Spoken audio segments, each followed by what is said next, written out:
तो बेटा हम लोग ने पिछली क्लास में ये पढ़ा था कि अगर कोई भी चार्ज पार्टिकल है और वो मैग्नेटिक फील्ड में एंटर कर रहा है तो उसके तीन तरह के मोशन हो सकते हैं, तीन तरह का पाथ हो सकता है। अगर वो चार्ज पार्टिकल मैग्नेटिक फील्ड की डायरेक्शन में जा रहा है तो that will move in straight line path with uniform motion, constant velocity, zero acceleration.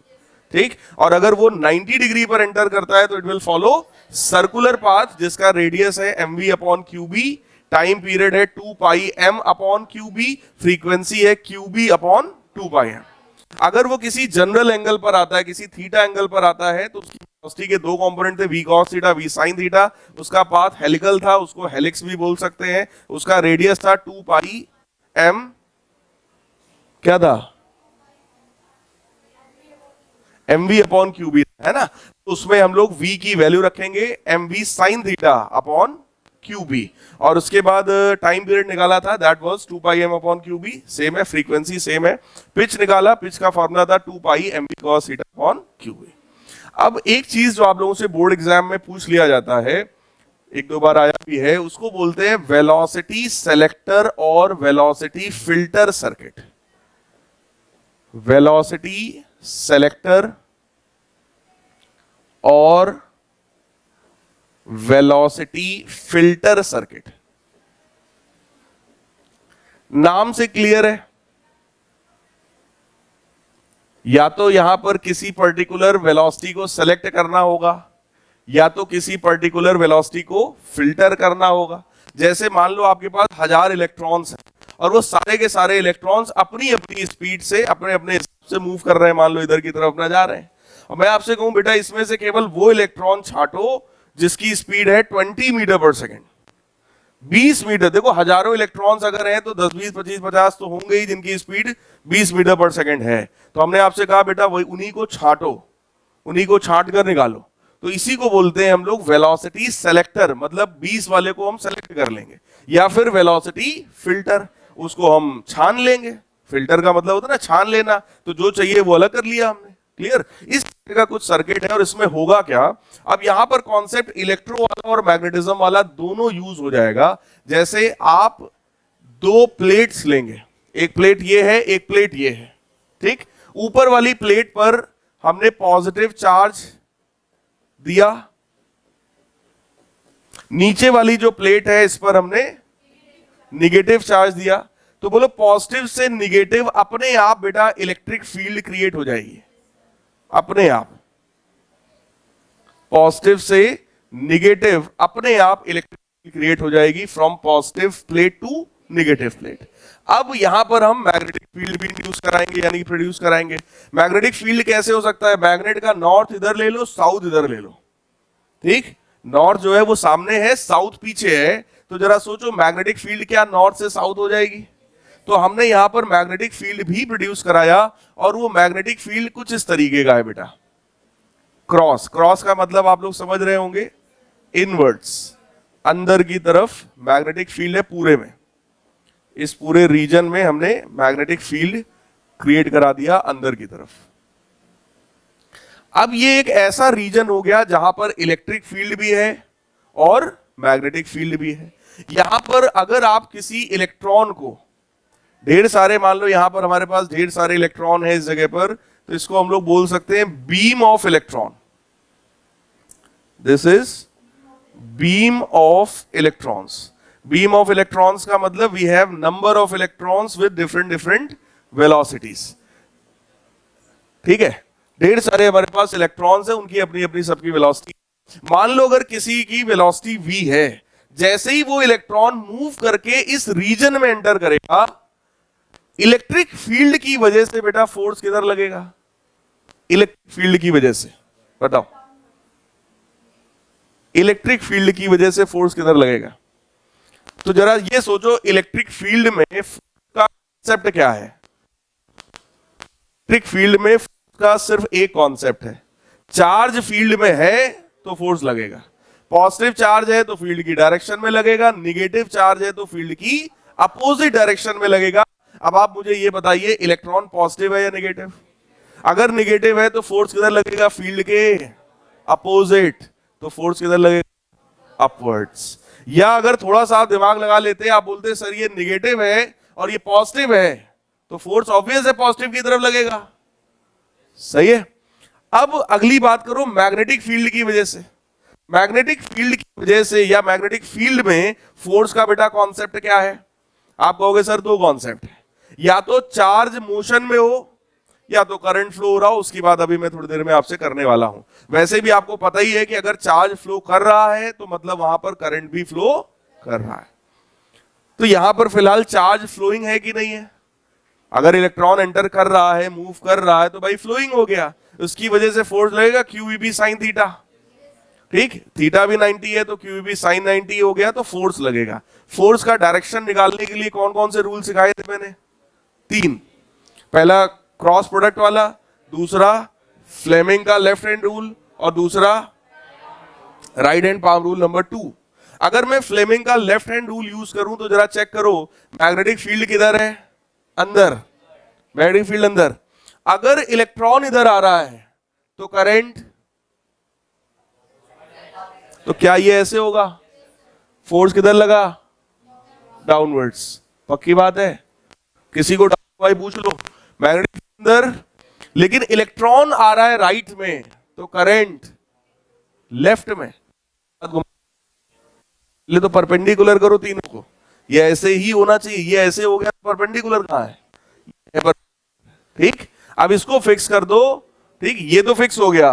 अब सिर्फ इसको हमें चेंज करना था, इसको घुमा के उधर लाना था। तो क्या तरीका है? हाथ घुमाना पड़ेगा।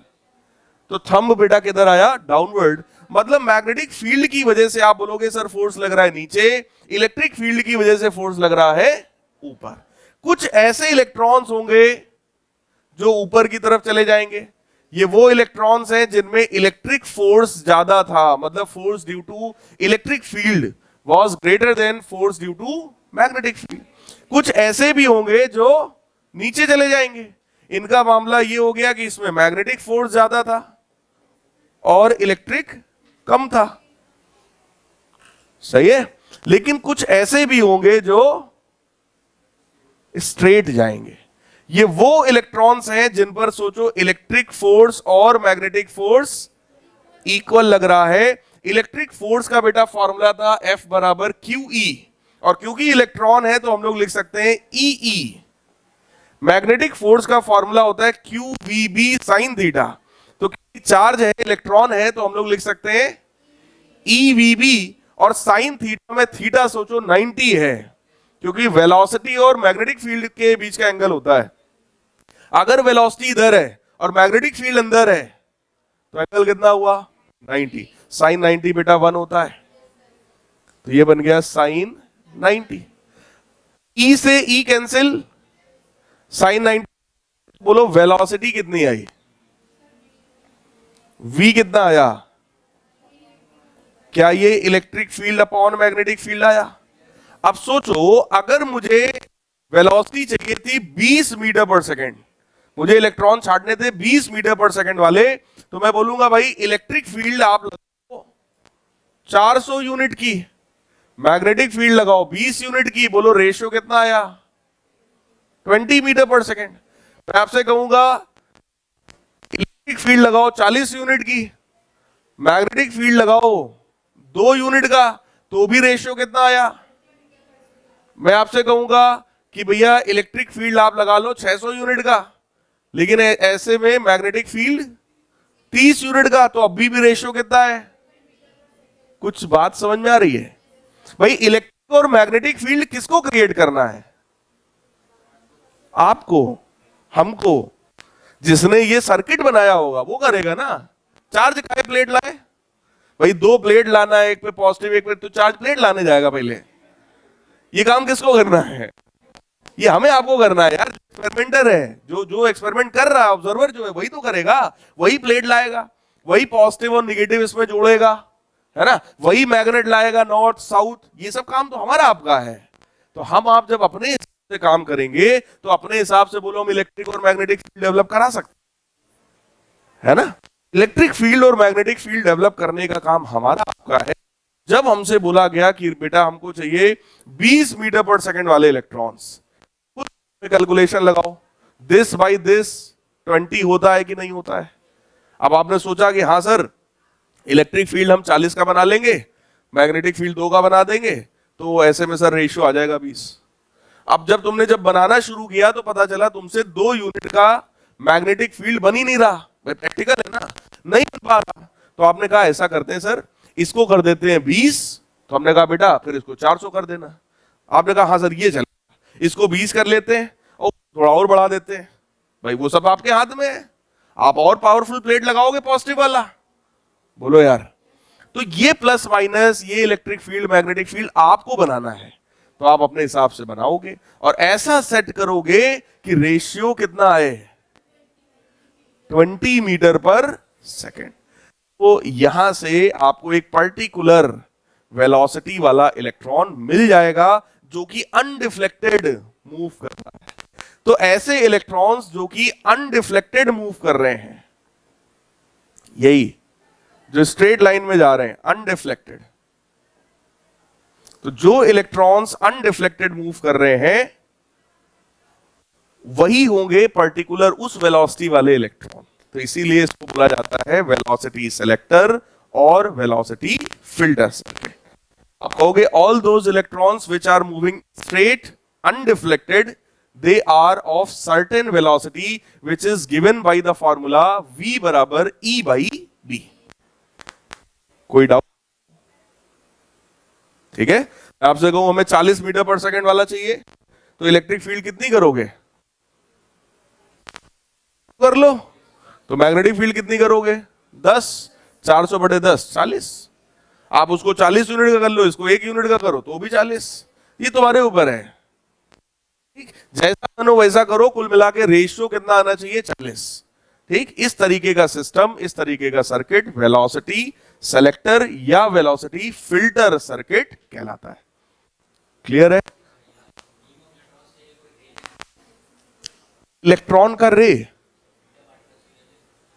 हाँ ले लो, कोई दिक्कत नहीं है, ले लो। लेकिन देखो होता क्या है, जब भी हम लोग कोई एक्सपेरिमेंट करते हैं तो एक्सपेरिमेंट में मैंने आपसे शुरू से बोला है बहुत सारे अजम्पशंस होते हैं। कोई भी एक्सपेरिमेंट फिजिक्स में 11 से लेके अभी तक जितना आप पढ़ते आ रहे हो, हर एक डेरिवेशन में बोलो 2-4 अजम्पशंस होते हैं। यहाँ पे साइन थीटा बराबर थीटा, यहाँ पर ऐसा हो जाए, यहाँ पे वैसा हो जाए, दुनिया भर के बोलो हर एक डेरिवेशन में कुछ ना कुछ अजम्पशन है ही है। एक एलिमेंट इधर लो तो सेम एक एलिमेंट इधर है, उसने कैंसिल कर दिया। हर जगह असम्पशन कुछ ना कुछ हमारे पास है। डाइपोल है तो उसमें है कि डाइपोल में जो चार्जेस हैं वो बहुत छोटी डिस्टेंस पर है। कैपिटल आर मतलब जो स्मॉल आर था that was very much greater than small L. ऐसे असम्पशंस आप किए। कहने का मतलब अगर तुम बीटा पार्टिकल यूज करते हो, जैसे इन्होंने बोला सर हम बीटा पार्टिकल्स यूज करेंगे, बीटा रेज भी होती है, अब उनमें रेडियो एक्टिविटी प्रॉपर्टी भी होती है। जैसे ही आप उनको यूज करना शुरू करोगे, काम करना था तुम्हें इलेक्ट्रिक और मैग्नेटिक वाला, अब वहां रेडियो एक्टिविटी भी शुरू हो गई, तो बवाल जो है वो बढ़ता जाएगा। इसलिए हमेशा कोशिश हम लोग ऐसे चीजों के लिए करते हैं जो हमारे बवाल को मिनिमाइज कर दे। जो एक्सपेरिमेंट हमें करना है, जिस चीज के बारे में मैं समझना चाहता हूं या पढ़ना चाहता हूं, हम अपने सारी चीजों को वैसा ही लेते हैं जो किसी और तरह का बवाल क्रिएट ना करे। बात समझ में आया? अब यहां मेरा काम है पढ़ाना, बच्चों का काम है पढ़ना, तो हम भी यहाँ पे ऐसे ही बच्चा बैठा लेंगे जो जिसका पढ़ने का मन हो। अब कोई आवे यहाँ पे, हम पढ़ा रहे हैं, वो अपनी अंताक्षरी शुरू कर दे, वो अपनी कहानी शुरू कर दे, नाचना गाना शुरू कर दे, वो कहे नहीं सर हमको नाचना ही है, तो नाचने में बुराई नहीं है, मैं उसका कुछ कर भी नहीं सकता। मैं इतना कर सकता हूँ, भैया तुम जाओ, मेरे इस एक्सपेरिमेंट में तुम्हारी कोई जरूरत नहीं है। वही वाला हाल यहाँ पर है। अगर आप वहां पे बीटा पार्टिकल लेते हो, अब वो कहेगा हम बीटा पार्टिकल हैं, हम तो रेडियो एक्टिविटी करेंगे, तुम्हें जो करते लो। तो भाई हम यही करेंगे, उसको उठाओ, उठा के एक्सपेरिमेंट से बाहर फेंको, ये बॉल कर रहा था हटाओ उसको। बात समझ में आई? इसलिए हम उसमें नहीं जाएंगे, बाकी कर सकते हो क्योंकि वो भी फास्ट मूविंग इलेक्ट्रॉन्स ही होते हैं। लेकिन जब आगे पढ़ाएंगे तब बाकी लोगों को डिटेल में पता चलेगा। फिलहाल ये कॉन्सेप्ट क्लियर है। अब इसके आगे की बात करते हैं बेटा। इसके आगे का अगला कॉन्सेप्ट ये है, force on a current carrying conductor.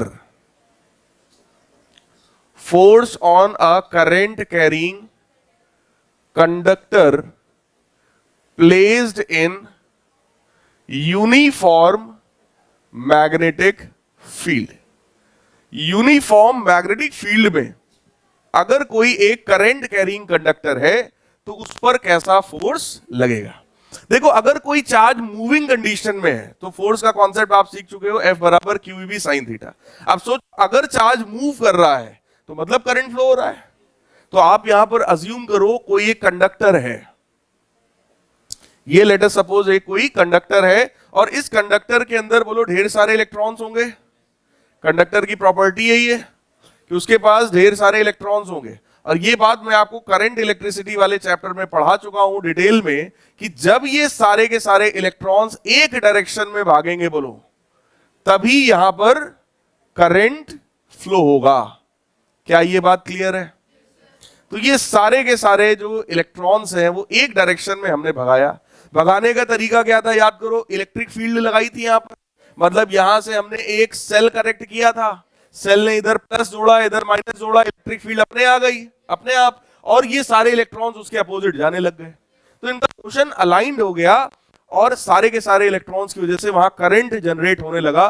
कुछ यहां पर भी हम लोगों ने डेरिवेशंस किए थे, कुछ रिलेशंस निकाले थे। जैसे एक रिलेशन हम लोगों ने बहुत इंपॉर्टेंट निकाला था, I बराबर NEAVD, जहां पर VD होता है drift speed of the electrons. ये सारे के सारे इलेक्ट्रॉन जिस स्पीड से मूव कर रहे हैं that is drift speed. Drift speed उस समय मैंने आपको लिखवाया था, डिराइव कराया था कि it is the average speed of all electrons. ये जितने भी इलेक्ट्रॉन्स हैं इन सबकी एवरेज स्पीड निकाला जाए तो वो ड्रिफ्ट स्पीड होती है, जो कि बहुत ज्यादा नहीं होती है, उसकी वैल्यू बहुत कम होती है। ड्रिफ्ट का मतलब ही होता है रेंगना, तो रेंगने वाली स्पीड होती है इलेक्ट्रॉन्स की, ठीक।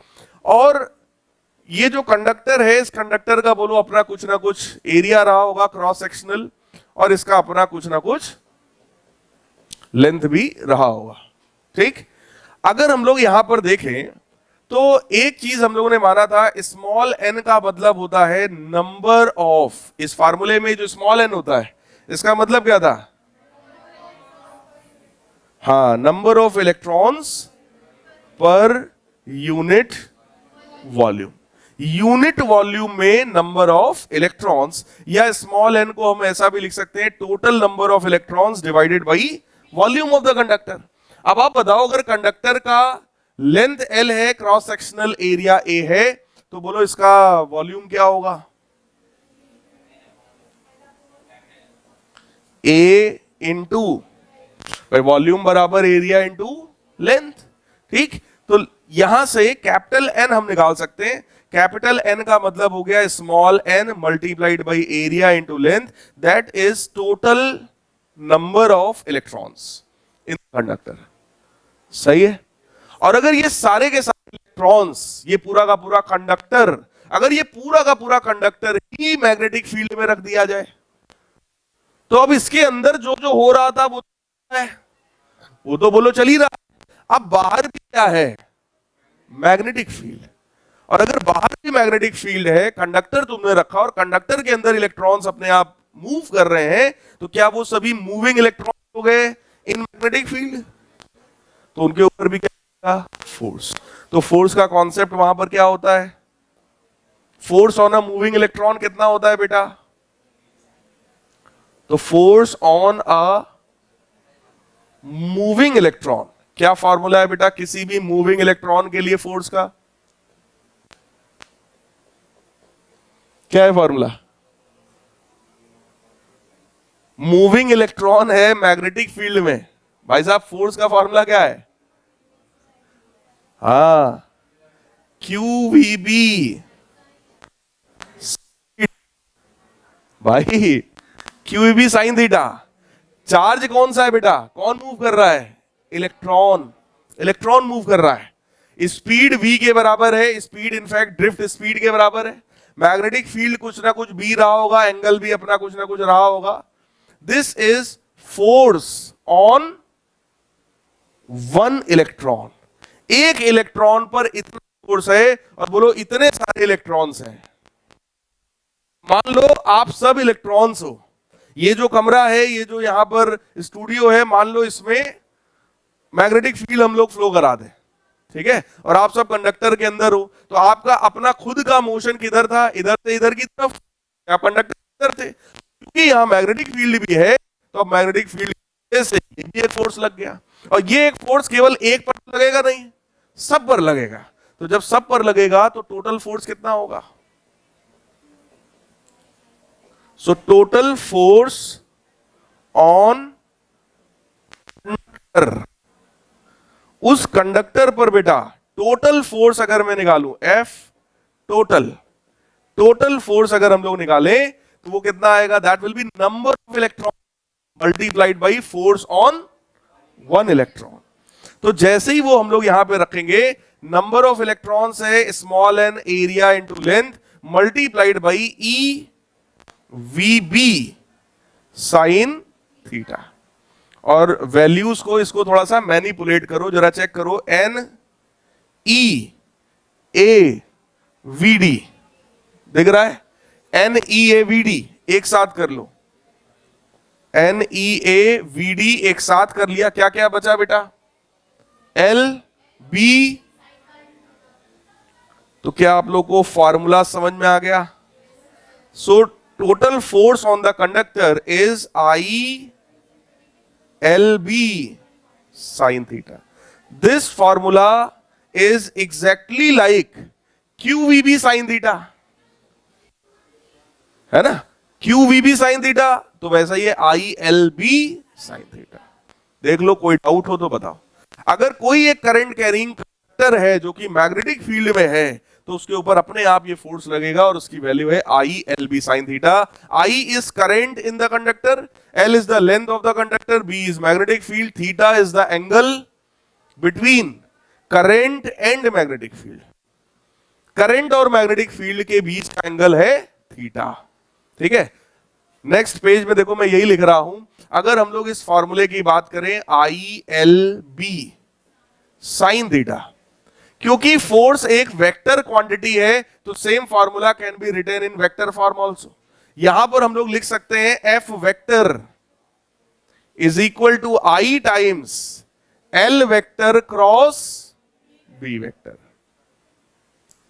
बोलो यार, क्योंकि ए क्रॉस बी का फॉर्मूला क्या होता है? ए बी साइन थीटा, ठीक, और एल बी साइन थीटा है, तो it can be written as L cross B.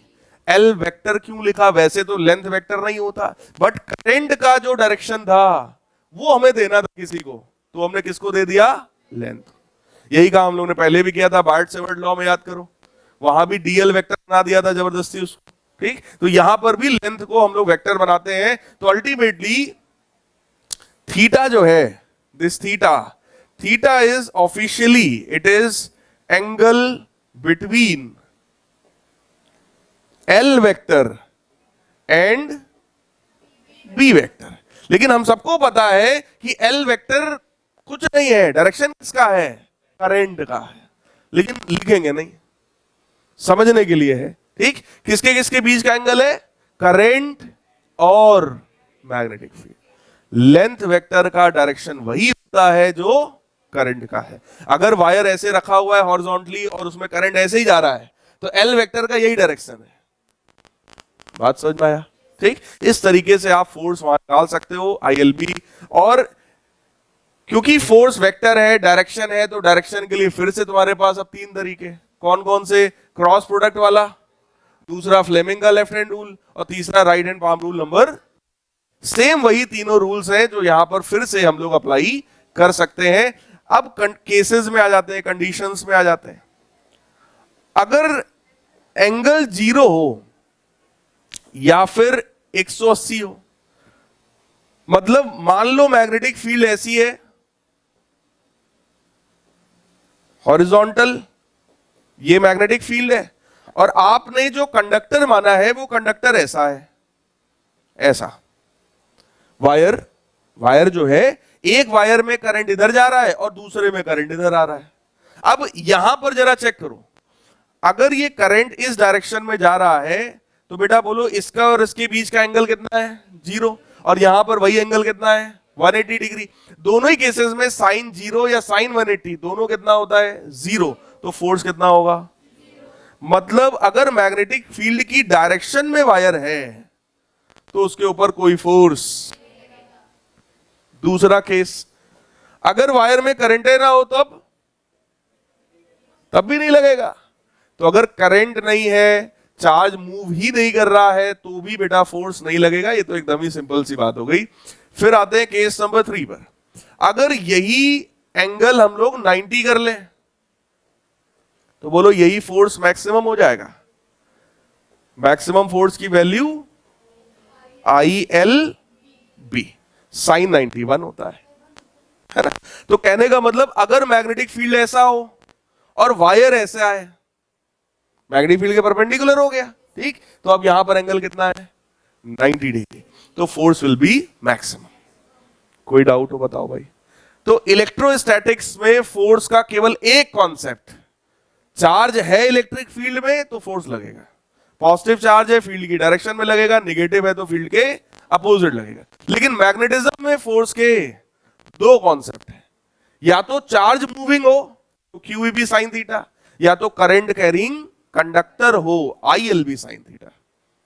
ठीक है, अब इस पर बेस्ड एक बढ़िया सा हम लोग डेरिवेशन करने वाले हैं। We are going to derive force on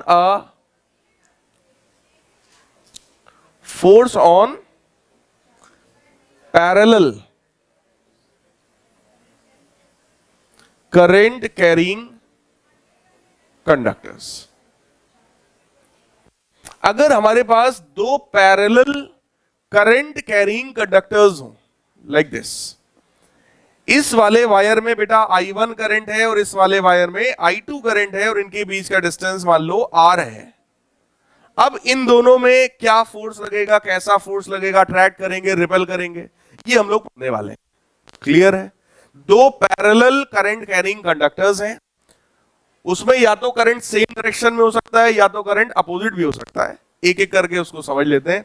सोचो जरा, अगर ये एक करंट कैरिंग वायर है बेटा, तो क्या इस वायर की वजह से यहां पर कुछ मैग्नेटिक फील्ड होगी? किस डायरेक्शन में होगी?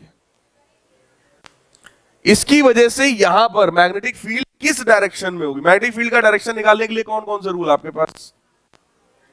Right hand rule number 1 is for magnetic field, 2 is for, फिलहाल मैं फील्ड पूछ रहा हूं। इसकी वजह से यहां बताओ बेटा क्या हुआ, ऐसे अंदर लग रहा है, पक्की बात है सबको। तो इसकी वजह से भाई साहब, इसकी वजह से यहां पर मैग्नेटिक फील्ड किधर आई? अंदर की तरफ। सही है। उस मैग्नेटिक फील्ड को मैंने लिखा B1 vector because it is magnetic field due to first wire. Now second wire is a current carrying wire placed in magnetic field. इसकी वजह से यहां मैग्नेटिक फील्ड है अंदर की तरफ, और ये करंट कैरिंग वायर है जो कि मैग्नेटिक फील्ड में रखा है, तो बोलो फोर्स लगेगा? लगेगा ना। फोर्स की वैल्यू, तो force on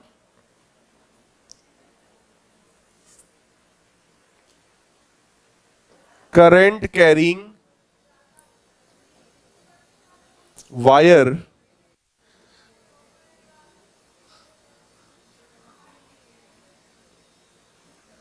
in magnetic field B1, in magnetic field B1।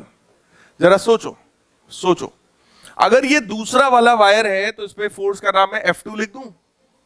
So it is F2 is equal to, बोलो फोर्स का फॉर्मूला क्या है? करंट कैरिंग वायर है मैग्नेटिक फील्ड में, फोर्स का फॉर्मूला बोलो ILB साइन थीटा। करंट कितना है बेटा वायर में? I2, ठीक। लेंथ किसका होगा? L2, इसी का लेंथ होगा भाई, ठीक। मैग्नेटिक फील्ड इसमें रखा है ना ये B1 साइन, एंगल कितना है वो theta. Theta is the angle between current and magnetic field. Current बोलो इधर है और मैग्नेटिक फील्ड अंदर है, एंगल बोलो साइन 90। अगर हम लोग इस लेंथ को नीचे ले आए तो क्या ये F2/L2 बन जाएगा? This will be I2 B1 sin 90 1 ही होता है, केवल B1 बचा। B1 मतलब magnetic field due to this wire at distance R। किसी भी एक बड़े से वायर की वजह से R डिस्टेंस पर बोलो मैग्नेटिक फील्ड कितना होता है? Mu naught upon 2 by I1 by R। Mu naught upon 2 by I1 by R upon 2 by I1 by R। ये आप लोगों ने लिखा होगा अपनी कॉपी पर। तो ये मैग्नेटिक फील्ड हो गई बेटा। तो जरा सोचो, अगर मैं इसी को थोड़ा सा सिंप्लीफाई कर लूं बस, तो F2 बाई L2 की वैल्यू कितनी हुई? Mu naught upon 2 pi I1 I2 upon R। ये हमारे पास आ गया फार्मूला।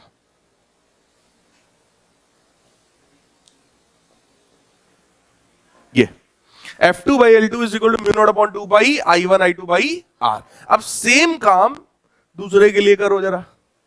अच्छा, इस फोर्स की हमें डायरेक्शन भी चाहिए होगा कि भाई किधर लग रहा है। फोर्स का डायरेक्शन निकालने के लिए कौन कौन से तरीके हैं? Fleming's left hand rule. लगाओ जरा लेफ्ट हैंड रूल और मुझे बताओ इस पर फोर्स किधर लगेगा बेटा? हाँ, मैग्नेटिक फील्ड अंदर, करंट किधर है इस पे? करंट करंट करंट किधर है? ऊपर, है ना? तो ये जो मिडिल फिंगर है ये किधर होना चाहिए? ऊपर। इसको ऊपर घुमाओ, मिडिल फिंगर। हाँ, yes yes yes yes. Magnetic field अंदर, ठीक है। करंट किधर है? ऐसे घुमा लेंगे, ठीक। किधर लगा फोर्स? लेफ्ट साइड में। तो इसका मतलब ये इस सिस्टम पर यहां पर जो इस पर जो फोर्स लगेगा, जिसका नाम, जिसकी वैल्यू है F2, that force will be in left direction. पक्की बात है। अब आते हैं जस्ट अपोजिट काम। ये भी बोलो एक करंट कैरिंग वायर है, इसकी वजह से भी यहां मैग्नेटिक फील्ड होगा। किधर होगा? मैग्नेटिक फील्ड के लिए कौन सा direction? Right hand palm rule number लगाओ जल्दी से। किधर आएगा? आउटवर्ड्स। तो इसकी वजह से यहां पर मैग्नेटिक फील्ड का डायरेक्शन है आउटवर्ड्स, और उस मैग्नेटिक फील्ड का नाम क्या होगा? B2 वेक्टर, बाहर की तरफ। Now this is also a current carrying wire which is placed in magnetic field B2। तो इस पे भी फोर्स लगेगा। फोर्स के लिए फिर से वही सा फॉर्मूला है। फॉर्मूला जब निकाल के लगाओगे ना, देखो बस इतना अंतर होगा, यहां I1 आएगा, यहां I2 आएगा, और फिर मल्टीप्लाई करोगे यही बन जाएगा। फोर्स पर कोई फर्क, लेकिन डायरेक्शन की बात करो। डायरेक्शन निकालने के लिए फिर से फ्लेमिंग्स लेफ्ट हैंड रूल। बोलो मैग्नेटिक फील्ड किधर है? आउटवर्ड्स। करंट किधर है? अब जरा हाथ सेट करो अपना, मैग्नेटिक फील्ड को निकालो बाहर। कैसे लगाओ? तो रूल तो लगाओ। हाँ, मैग्नेटिक फील्ड किधर? तुम्हारा अंगूठा तो इधर जा रहा है। मैग्नेटिक फील्ड बेटा किधर? वो ठीक है, लेकिन रूल लगाना आना चाहिए। Yes yes yes, she is right. देखो, अपने हाथ को में पेन नहीं देना होता है, इसके लिए आप अपनी पोजीशन को चेंज कर। अभी आप ऐसे बैठे हो तो ऑब्वियस है आपको ऐसे हाथ मुड़ना पड़ रहा है, आप खुद ही मुड़ जाओ मेरी तरह। देखो मैग्नेटिक फील्ड किधर है? बाहर, ठीक। अब देखो कैसे सेट करते हैं, इस चीज को समझो। कोई एक चीज, कोई एक फिंगर सेट कर लिया जाता है, उसको डिस्टर्ब नहीं करेंगे। तुम लोग क्या करते हो? पूरा ही पूरा ऐसे पूरा घुमाने लगते हो। पूरा नहीं हमें घुमाना है। हमको ये पता है, कंफर्म है कि मैग्नेटिक फील्ड बाहर है भाई साहब, तो ये फिंगर बाहर सेट हो गई, ठीक। ये चाहे ऐसे तुम करो, चाहे ऐसे करो, चाहे जैसे करो, अब ये ऐसे ही रहेगा। इसको ऐसे पकड़ लो, ये दूसरी उंगली से, ये नहीं डिस्टर्ब होएगा। अब करंट किधर है? ऊपर। करंट कौन रिप्रेजेंट करता है? ये। तो इसको ऊपर लाना है बस, ये यही रहेगा। अब घुमाओ, सही है। तो अब बताओ किधर? तो इसका मतलब इस पर जो फोर्स होएगा that will be in right side. Clear है? और जब आप वैल्यूज निकालोगे तो value will be exactly same, यानी कि मैं उधर फॉर्मूला लिख दे रहा हूं, F1 by L1, F1 by L1 is equal to again mu naught by 2 pi I1 I2 by R। Value is still same, इससे क्या पता चला? इससे ये पता चला कि सर अगर दो करंट कैरिंग वायर्स हैं, सेम डायरेक्शन में करंट फ्लो हो रहा है दोनों में ऊपर की तरफ, तो ये दोनों वायर्स एक दूसरे को अट्रैक्ट कर लेंगे. These wires will attract each other, एक दूसरे को अट्रैक्ट कर लेंगे. इसीलिए ऐसा यूजुअली अवॉइड किया जाता है. बिल्कुल बिल्कुल. अगर दो वायर्स एक दूसरे को अट्रैक्ट कर लेंगे तो वहां तो फिर मामला गड़बड़ होना तय है ना. आगे बढ़े. ये एक बहुत इंपॉर्टेंट डेरिवेशन है, पूछ लिया जाता है अक्सर. अब इसके बाद की बात करते हैं. अगला कॉन्सेप्ट हमारे पास है torque on a current carrying coil in magnetic field. अगर कोई करंट कैरिंग कॉइल है बेटा, मैग्नेटिक फील्ड में रखी है, तो उसके ऊपर टॉर्क लगता है, या आप कह सकते हो कि ये क्या है, this is basically concept of motor, या कह लो प्रिंसिपल ऑफ मोटर है ये. कि मोटर में आखिर क्या होता है, किसी भी मोटर में, कोई भी फैन है या कोई भी मोटर है, जैसे ही वो लोग करंट फ्लो कराते हैं घूमना शुरू करता है. तो क्यों घूम रहा है, that we are going to study here. तो यहां पर सबसे पहली बात, मैग्नेट होना चाहिए. तो मैग्नेट का नॉर्थ पोल, और इधर मान लो किसी मैग्नेट का साउथ पोल. ये साउथ पोल हो गया. तो ऑब्वियस है मैग्नेटिक फील्ड आ जाएगी फ्रॉम नॉर्थ टू साउथ. तो इधर से इधर मैग्नेटिक फील्ड यहां पर अपने आप क्रिएट हो जाएगी. और यहां इसके बीच में हम लोगों ने रखा मान लो एक रेक्टेंगुलर कॉइल को. ये कॉइल है. अब इस कॉइल पर हमें चेक करना है फोर्सेस का क्या है. ए बी सी डी ये कॉइल है. ठीक. अगर इसमें हमने इस तरीके से करंट फ्लो कराया, लाइक दिस, क्लॉकवाइज करंट है, तो आपको ये चेक करना है कि आखिर इस पर जो फोर्स लग रहा है वो कैसे कैसे फोर्स लग रहा है. तो यहां पर एबी पार्ट पर आपसे पूछा जाए एबी में कैसा फोर्स लगेगा, किधर लगेगा, तो वही फ्लेमिंग. ठीक. तो ये बताओ करंट किधर है, ऊपर, मैग्नेटिक फील्ड किधर है, राइट में. तो मैग्नेटिक फील्ड वाला ये तो फिक्स हो गया. अब ये डिस्टर्ब नहीं होगा, इसको पकड़ लो एक उंगली से, ये नहीं डिस्टर्ब होना चाहिए. ठीक. अब करंट किधर है, ऊपर, ये फिक्स है. अब इसको घुमाओ भैया, किधर आया, इनवर्ड्स. तो इस पे जो फोर्स लगा, ध्यान से देखना भाई सब लोग, इस पर जो फोर्स लगा, क्या वो फोर्स अंदर लगा, इनवर्ड्स. अगर मैं आपसे कहूं मुझे इस फोर्स की वैल्यू बताओ, तो आप बोलोगे sir I L B sine theta. I current है, एल इसका लेंथ हो गया, length of A B, into magnetic field into sine theta. ठीक है. थीटा चांस सी बात है, यहां पे 90 है, लेकिन मैं जनरल बात कर ले रहा हूं, लग रहे हैं दो थीटा. ठीक है. अब इसकी बात करो सी डी की. मैग्नेटिक फील्ड बोलो फिर से इधर ही है, तो मैग्नेटिक फील्ड तो इधर ही रहेगा, फिक्स हो गया. करंट इस बार किधर है, तो अभी जैसा है वैसा सही है. तो थंब किधर आया, बाहर. तो इस पर जो फोर्स लगेगा वो किधर लगेगा, आउटवर्ड्स. ठीक. यहां पर सीन देखो क्या है, जिस डायरेक्शन में मैग्नेटिक फील्ड है उसी डायरेक्शन में करंट जा रहा है, बोलो एंगल 0 है. यहां नीचे वाले बोलो एंगल 180 है. दोनों केसेस में फोर्स बोलो, फोर्स नहीं लगना है. ठीक. फोर्स जो लगना है वो इस पे लगेगा, इस पे लगेगा. ठीक. अब आप खुद सोचो, अगर मान लो कोई ये रेक्टेंगुलर मान लो कॉइल है, ये कॉइल है. ठीक. ये रेक्टेंगुलर कॉइल पर यहां पर फोर्स किधर लग रहा है, और यहां पे फोर्स किधर लग रहा है. सोचो जरा, इस पे फोर्स अंदर ले जाओ और इस पे बाहर लाओ, तो क्या ये घूमना शुरू करेगा, है ना. अगर हम किसी को भी, जैसे मैं ही हूं, अब कोई इधर हमको पकड़ ले, इस वाले यहां पर कंधे पे फोर्स दे पीछे की तरफ और इस पे दे आगे की तरफ, तो ऑब्वियस है घूम जाएंगे. आजकल यही होता है वो एंगेजमेंट और शादी में, है ना. कपल को बोलते डांस करो, अब हमको पकड़ लिया डांस करो.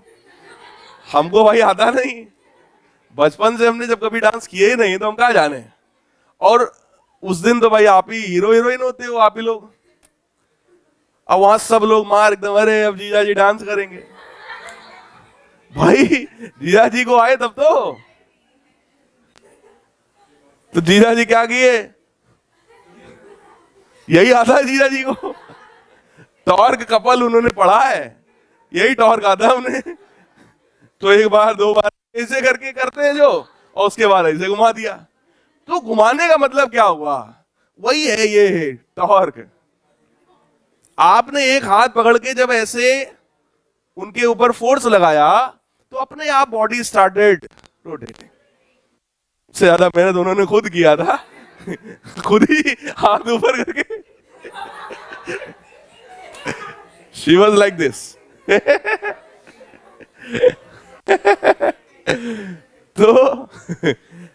तो इस तरीके का यहां पे फोर्स जनरेट हुआ है ना।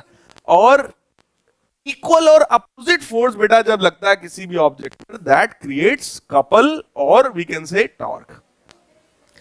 अगर ये कोई एक ऑब्जेक्ट है मान लो, और इस ऑब्जेक्ट पर एक फोर्स इधर लगा दें एफ फोर्स और एक फोर्स इधर लगा दें एफ फोर्स, क्योंकि ये दोनों इक्वल एंड अपोजिट हैं, तो they will try to rotate body. इनके बीच परपेंडिकुलर डिस्टेंस है मान लो आर, ठीक, और ये बॉडी है, तो ये बॉडी को किसी एक पॉइंट के about they will try to rotate. Anticlockwise देखो दिख रहा है, एंटी क्लॉकवाइज ये रोटेट करने की कोशिश करेगा, और इस कॉन्सेप्ट को हम लोग बोलते हैं कपल। सही नाम है इसका कपल, टाउ से डिनोट करते हैं, फॉर्मूला है force into perpendicular distance. But books में इसी को टॉर्क भी बोल देते हैं, तो कोई बात नहीं, टॉर्क भी हम लिख सकते हैं। कपल नाम से क्लियर है, इसमें कितने होंगे, दो, वो भी इक्वल एंड अपोजिट। एक सोचेगा इधर तो दूसरा सोचेगा उधर, या बीवी में यही होता है। बोले यार मैं लकी हूं, मेरे साथ ऐसा नहीं होता है, बट मोर देन 95% केसेस में वो अपोजिट होता है, वो लेफ्ट तो राइट है ना। और वही काम होगा कि उसमें जिसको ज्यादा अटैचमेंट होता है तो वही दूसरे के अबाउट गोल गोल घूमता है, जस्ट लाइक दिस बॉडी। बहुत समझ में आई। तो ये जो ऑब्जेक्ट होगा that will try to rotate. तो बेटा सेम वही काम यहां पर इस कॉइल का है, this coil will also rotate like this. Clear है, ठीक। तो ये रोटेट करना शुरू करेगा, और वहां पर हम लोग कैलकुलेट कर सकते हैं टॉर्क को। टॉर्क का फॉर्मूला होता है tau is equal to force into perpendicular distance. और आप जरा सोचो, ये वाला फोर्स तो ये है, और इस पर अगर बात करें तो इसका अपना लेंथ होगा, ठीक। वहां पर मैं लिखूंगा एल सी डी, चलो मैं लिख दे रहा हूं I L C D into B into sine theta. और जरा चेक करो बेटा दोनों सेम है, लेंथ ऑफ ए बी बराबर लेंथ ऑफ सी, और अगर ये स्क्वायर है तो चारों ही बराबर है ना। रेक्टेंगल भी अगर ये है तो भी ये बराबर होगा, है ना। तो इसको मैं रेक्टेंगल जनरली बात कर लेते हैं, इसको मैं ए मान ले रहा हूं इस साइड लेंथ को, और इसको मैं बी मान ले रहा हूं। लेट अस सपोज मैं यहां लिख दे रहा हूं, ठीक है, उधर जगह नहीं है, तो ये बी हो गया, ये बी है और ये ए है, ठीक। और टॉर्क अगर आप निकालोगे, टॉर्क होता है force into perpendicular distance. Force बोलो दिख रहा है, दैट इज आई, लेंथ को मैंने माना बी, तो I B into B sine theta, सही है, multiplied by perpendicular distance between these two forces. अब एक फोर्स इधर है और एक फोर्स ऐसा है, इनके बीच का डिस्टेंस बोलो यही है, ये कितना होगा ए, तो ए का हम करेंगे मल्टीप्लाई, तो टॉर्क की वैल्यू आ गई I small A into small B capital B sine theta. ये small A into small B क्या है, small A into small B क्या है, एरिया ऑफ द रेक्टेंगल। तो जरा चेक करिए, टॉर्क की वैल्यू बनी I capital A capital B sine theta. ये जो करंट कैरिंग कॉइल है, इस कॉइल पर टॉर्क कितना लगेगा, आई ए बी साइन थीटा। यही टॉर्क है जो इस कॉइल को घुमाता है, और वो कॉइल जो है वो घूमना शुरू करता है। कॉइल से जुड़ा होता है एक एक्सेस, एक्सेल बोलते हैं, ए एक्स एल ई, और उसमें ये फिन्स जोड़ देते हैं, तो वो अपना घूमना शुरू कर देता है। किसी भी मोटर में यही काम होता है, जैसे ही आपने करंट भेजा बस वो घूमना शुरू करता है। क्यों? क्योंकि तुरंत उसके ऊपर टॉर्क लगता है। और चेक करो, this torque is proportional to current. सही है? अब देखना ध्यान से जरा, टाउ बराबर फॉर्मूला क्या आया, आई ए बी साइन थीटा। अगर कॉइल में एन नंबर ऑफ टर्न्स कर दें, अभी तो कॉइल में हमने सिंपली माना कि केवल एक वायर है, तो उसी एक वायर में करंट ऐसे ऐसे घूम रहा है। अब मान लो हमको टॉर्क ज्यादा जनरेट कराना था तो करंट बढ़ाना पड़ेगा। करंट बढ़ाने का मतलब क्या हो गया कि सर अगर अभी फ्लो हो रहा है 2 एम्पियर का करंट, तो अब हम करें 20 एम्पियर का करंट। बोलो यार, फिर भी काम नहीं बढ़ रहा, तो आप बोलोगे सर 200 एम्पियर का करंट कर दो। अब यार सोचो, 2 एम्पियर 20 एम्पियर का करंट बहुत होता है। 20 एम्पियर बहुत होता है, 200 तो बहुत ही ज्यादा हो गया। हम लोग के घर में, अब जैसे आपके मोबाइल का जो चार्जर होता है, आप कोई भी ये कैमरे का चार्जर देख लो, इसका देख लो, इसका जो कनेक्शन वाला केबल है, जरा चेक करो, उसके डब्बे पे लिखा होता है कितना करंट रिक्वायर्ड है, 4 एम्पियर 5 एम्पियर मैक्सिमम। आपने देखा होगा मोबाइल में जो 2 एम्पियर 3 एम्पियर वाले चार्जर आते हैं, वो फास्ट चार्जिंग होते हैं, जल्दी चार्ज कर देते हैं। अदरवाइज 1.2 एम्पियर का आता था पहले, है ना। तो हमको बहुत ज्यादा करंट हम जल्दी जनरेट नहीं करा सकते। बहुत ज्यादा करंट लाने का एक ही तरीका है, जो बैटरी है या जो एसी मेंस है उसको बदलो। अब हम खंबा ट्रांसफार्मर सब थोड़े बदल देंगे, वो नहीं हो पाएगा। तो इसका मतलब ये कि सर लिमिटेशन आ गया, तो यहां क्या करो, हमने कहा बेटा ऐसा करो, अगर एक कॉइल में आई करंट घूम रहा है तो तुम तार को ही 20 बार घुमा दो, यहीं पे 20 टर्न्स ले आओ, तो करंट वहीं 20 बार घूमेगा, 20 गुना हो गया। बात समझ में आई? यही काम आप शुरू से यहां मैग्नेटिज्म में करते आए हो। For N number of turns, for N turns of coil, अगर कॉइल के एन टर्न्स हो जाए तो बोलो टॉर्क का फॉर्मूला आ गया N I A B sine theta. सही है? इसमें एन जो है that is number of turns of the coil, I is current flowing in the coil, A is area of the coil. तो जरा चेक करो, क्या ये तीन चीजें केवल कॉइल के बारे में है? तो इसको एक नया नाम दिया गया इन तीनों को, स्मॉल एम, और स्मॉल एम को कहा जाता है मैग्नेटिक मूवमेंट ऑफ कॉइल। किसी भी कॉइल का अगर मैं आपसे कहूं बेटा मैग्नेटिक मूवमेंट बताओ, तो फॉर्मूला क्या है, एन आई ए। मान लो इस तरीके का कॉइल है, सर्कुलर कॉइल है, और उसमें आई करंट फ्लो हो रहा है, आई करंट फ्लो हो रहा है, और एक दूसरा कॉइल है, ये भी सर्कुलर ही है, इसमें लेकिन करंट एंटी क्लॉकवाइज फ्लो हो रहा है। अब यहां पे मैं आपसे कहूं बेटा मैग्नेटिक मूवमेंट का डायरेक्शन बताओ, तो यहां पर क्योंकि एरिया वेक्टर क्वांटिटी है, बोलो भाई, तो मैग्नेटिक मूवमेंट भी कैसा हुआ? देखो नंबर ऑफ टर्न्स तो वेक्टर होता नहीं है, करंट भी बोलो वेक्टर होता नहीं है, ठीक, सिर्फ कौन एक वेक्टर है यहां पर, एरिया। तो जो डायरेक्शन एरिया का होगा बोलो वही डायरेक्शन मैग्नेटिक मूवमेंट का भी होगा।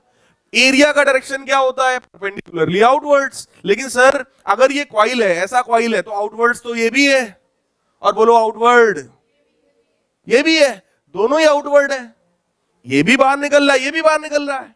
तो सर अब कौन सा लें, इधर वाला कि उधर वाला? तो हमने कहा करंट के हिसाब से। अब देखो भाई, करंट का भी तो डायरेक्शन है, उसको भी तो कहीं ना कहीं डायरेक्टली इनडायरेक्टली लेना ही है हमको, तो उसके लिए राइट हैंड कर्ल रूल बना दिया। उसमें यह है कि जिस डायरेक्शन में करंट घूम रहा है, घुमाओ, थंब किधर जा गया, अंदर, so that is the direction of magnetic movement. यहां पर मैग्नेटिक मूवमेंट किधर है? आउटवर्ड्स। तो इस कंडीशन में मैग्नेटिक मूवमेंट हो गया